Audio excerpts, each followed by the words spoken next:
Hi everyone, and welcome to Raccoon's Radio Ranch. In this video, I'm going to answer the question, what is the best emergency communication? And I'll explain to you why. I don't want to waste any time, so let's get started.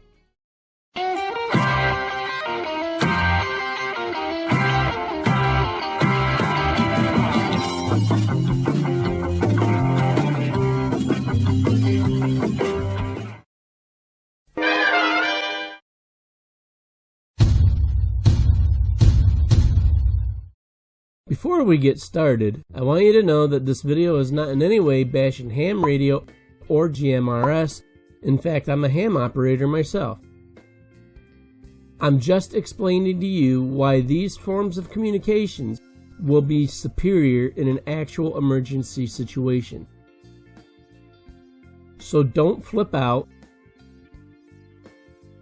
and don't start typing away in the comments section below. I know I've talked about this topic before in previous videos, and I try not to talk about these kinds of situations in my videos, but sometimes it's hard to avoid it when all you see going on around us every day is chaos. It's in the newspapers when we look at them, and it's always on the news whenever we turn on our televisions. So let's start off with a brief explanation on how GMRS and the 2-meter 440 megahertz portions of the ham radios both work. Like a cell phone, they all need a tower in order for their signal to transmit far. And if for some reason that tower is unable to be accessed, then their transmit capabilities are very limited.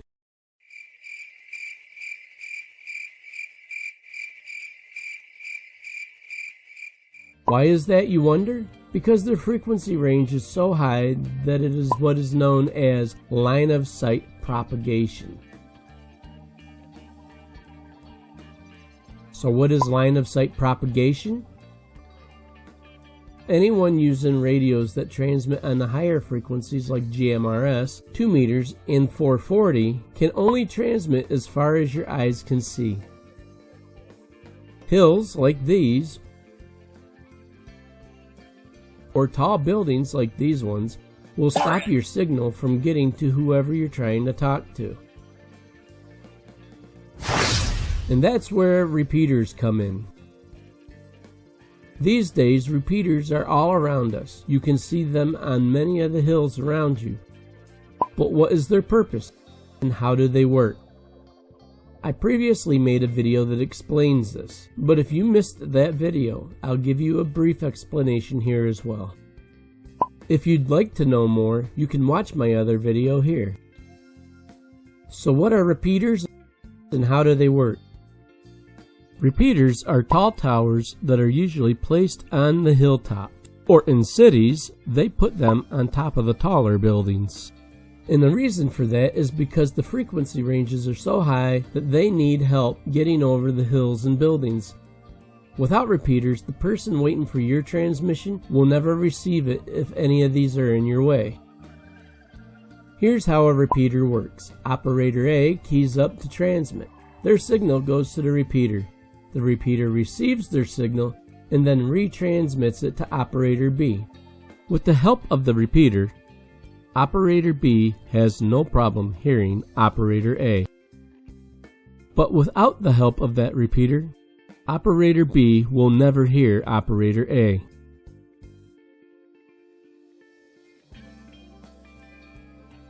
Which is where our first form of communication comes in. Now I know that a CB can only do about 4 watts on AM and FM, maybe 5 if you're lucky, and it might only do 12 watts on sideband. And sure, it only has 23 to 40 channels, but those 23 to 40 channels are in the 26 to 27 megahertz range. And with that little bit of wattage, you can talk a pretty long distance in their frequency range without the use of a repeater. A good CB can be found at places like flea markets, rummage sales, and online sites like eBay, Mercari, and Etsy. I bought this mobile on eBay for $20. And this base station was $60. And both of them work great, so you don't have to invest a lot of money to get started in CB. But wait, there's more! Even though a repeater makes it possible for lower powered radios to transmit for miles, I don't recommend relying on them for a life-threatening emergency.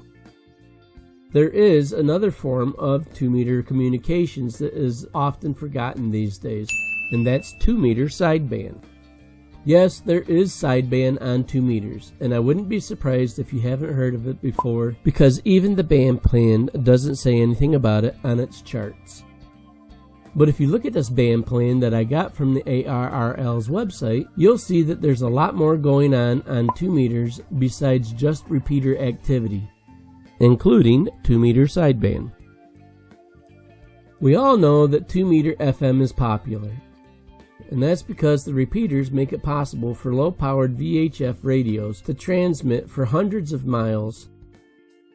But there is a downside to using FM, and that is that FM performs poorly when your signals are weak, which is where the 2-meter sideband comes in, because when an FM signal disappears into the noise, your sideband signal will still be very readable, and in a life or death situation, that could be fatal.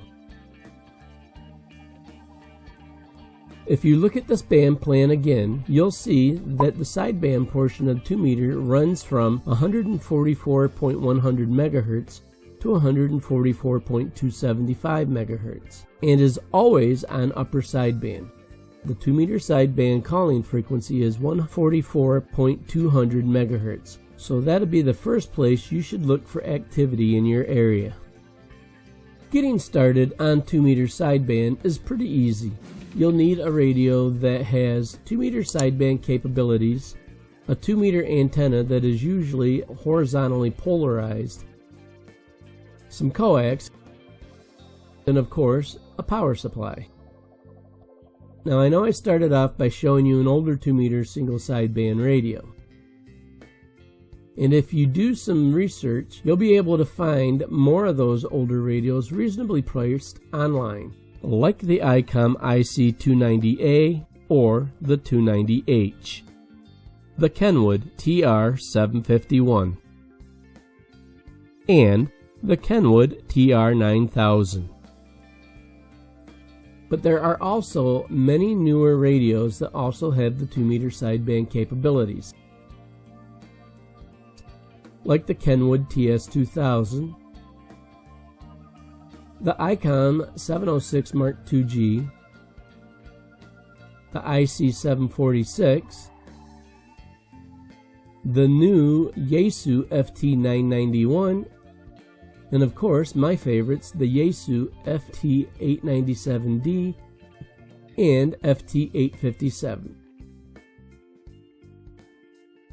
There are many more 2-meter sideband radios than this, but these are just some ideas to help get you started in your search. Keep in mind that any form of communication that you can get a hold of is far better than not having any communications at all. There's always a chance that there may be somebody close by that is listening. These are just a couple of some of the best forms of communications that you could get in preparation for a real emergency. If you like the content in this video and you'd like to see more, then click one of these 2 boxes to see more videos like this. Thank you.